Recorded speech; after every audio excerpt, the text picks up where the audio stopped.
ఇప్పుడు ఎక్కువ X110 A nine tablets, A nine plus tablets update చేసిన తర్వాత డెడ్ అవుతాయి కదా! దీనికైతే ఈఎంటీ ద్వారా ఈఎంటీ ఒకటి కావాలి. అన్లాక్ 2లో ఒకటి కావాలి. ఈఎంటీ అయితే వెర్షన్ 2 ఎంటీకే ఓపెన్ చేసిన తర్వాత సామ్‌సంగ్ మీదకొచ్చాం కదా! లెఫ్ట్ సైడ్ సామ్‌సంగ్ సెలెక్ట్ చేసుకున్నాం. అలాగే మోడల్ అయితే ఈ కింద ప్లాట్‌ఫామ్‌లో X110 అలాగే ఇందులో వెర్షన్ బిట్ 4 అయితే ఉంది. ఏ బిట్ ఉన్నా పర్లేదు మనకు సపోర్టింగ్. అలాగే ఇక లోకల్ ఎస్ఎల్ఏ దగ్గర వెర్షన్ 2 అయితే సెలెక్ట్ చేసుకోవాలి. మీకైతే నేను గ్రూప్‌లో ప్రొవైడ్ చేసినవి, అలాగే ఈ వీడియో కింద కూడా నేను మళ్ళా ప్రొవైడ్ చేశాను. ఫైల్‌లయితే డెడ్ బూట్ అన్‌బ్రిక్ ఫైల్స్ అంటారు.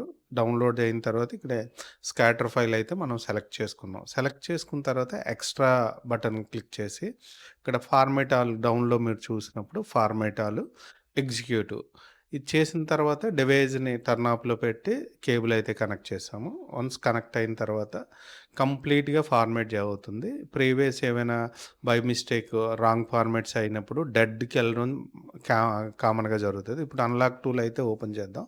ఓపెన్ చేసిన తర్వాత మెడిటెక్ ప్లాట్‌ఫామ్ మీకు అందరికీ ఐడియా ఉంది. ఆల్రెడీ క్లాస్‌లో డిస్కస్ చేసుకున్నాం.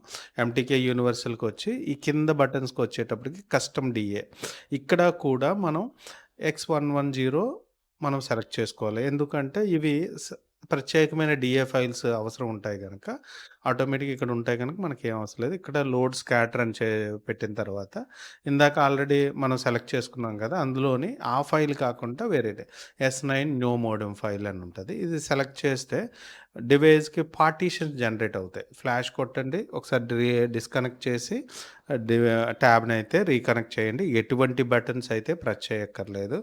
ఇలా కనెక్ట్ అయ్యి ఫ్లాష్ అయితే స్టార్ట్ అవుద్ది. ఒకవేళ ఏమైనా అయితే volume up, down, power button press చేసి ఒకసారి ఆపి మళ్ళీ అంటే ఆ ఫీల్ కలుగుతది మీకు తెలీదు.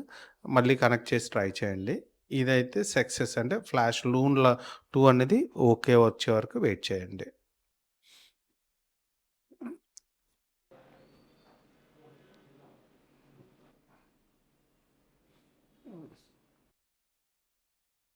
ఇక్కడైతే ఓకే వచ్చింది. మళ్ళీ మనం ఈఎంటీ ఓపెన్ చేయాలి. ఇందాక ఆల్రెడీ ఫైల్ అయితే సెలెక్ట్ చేసాం. ఇవన్నీ సెలెక్ట్ చేసి అయితే ఉంచాము. ప్రీలోడర్ ఫైల్ ఇక్కడ ఫస్ట్ ఫ్లాట్ మీద రైట్ ఫ్లాష్ క్లిక్ చేసి డివైస్ డిస్కనెక్ట్ చేసి రీకనెక్ట్ అయితే చేయాలి.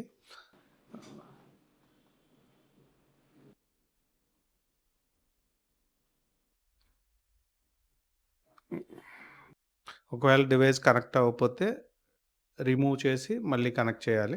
కనెక్ట్ చేస్తే డివైస్ అయితే కనెక్ట్ అవుతుంది. కనెక్ట్ అయిన తర్వాత ఈ లోడర్ ఫైల్ ఎప్పుడైతే రైట్ అవుతదో డివైస్ అయితే కండిషన్‌కొస్తది. ప్రీవియస్‌గా డెడ్‌లో ఉంటుంది.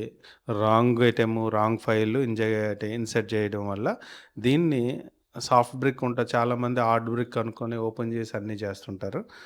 ఐసీ తీసి అంత అవసరం లేదు. ఇలా ఈజీగా కేబుల్‌తో అయితే చేసుకోవచ్చు. అలాగే మీకందరికీ తెలుసు కదా! శామ్ ఫర్మ్‌వేర్స్ నుంచి అయితే ఫైల్ డౌన్‌లోడ్ చేసుకుంటాం. లేటెస్ట్ ఫైలు S9 అయితే ఈ రోజుకైతే ఉంది. X110 అలాగే ఈ ట్యాబ్స్ అన్నీ ఇండియన్ ట్యాబ్స్ కనుక మనం ఇండియన్ ఫైల్ అయితే డౌన్‌లోడ్ చేసుకుంటాం. అలాగే ప్రీవియస్ దాంట్లో ఎలాగ ఓడియన్‌లో ఫ్లాష్ చేయాలి క్లాస్‌లో కూడా మీకైతే కంప్లీట్‌గా అయితే మన పీసీసీ అకాడమీలో ఎక్స్‌ప్లెయిన్ చేసాం. అసలు బిట్ ఎలా ఉంటది? ఏ బిట్ వెర్షన్ ఉంది? ఎలాగైనా ఇండియన్ ఫైలు లేటెస్ట్ ఫైల్ మీరు బర్న్ చేస్తే డివైస్ అయితే డౌన్లోడ్ మోడ్ ఆల్రెడీ వచ్చింది గనుక ఫ్లాష్ అయితే అవుతది. ఎటువంటి ఎర్రర్ వచ్చినా ఒకసారి ట్యాబ్ ఆఫ్ చేసి మళ్ళీ డౌన్లోడ్ మోడ్‌లో పెట్టి ఫ్లాష్ అయితే చేయొచ్చు. ఇలా ఎప్పుడైనా బ్రిక్ అయినప్పుడు 100% అన్‌బ్రిక్ అయితే చేసుకోవచ్చు. ఏ ఇప్పటి వరకు ఇది యూ9, ఎస్9, యూ8 ఏ బిట్ వెర్షన్ అయినా ఎక్కడ డెడ్ అయినా డైరెక్ట్ యూ9లో ఇలా అన్‌బ్రిక్ అయితే చేసుకోవచ్చు. ఈ ఈ ట్యాబ్ అయితే మనం అన్‌బ్రిక్ అయితే చేసాం. కంప్లీట్‌గా ఈ డౌన్‌లోడ్ ఎలా చేసుకోవాలో మీకు చూపిస్తున్నాను. అంటే మళ్ళీ కన్‌ఫ్యూజ్ అవుతారని. ఇది అయిన తర్వాత ఒక్కసారి ఓడియన్ ఫైల్స్ మీకు చెప్పక్కర్లేదు. ఇలా ఏదైనా X110 ట్యాబ్స్ వస్తే మీరు ఈ విధంగా అయితే ఫ్లాష్ అయితే చేసుకొని కండిషన్‌కైతే తీసుకురావచ్చు.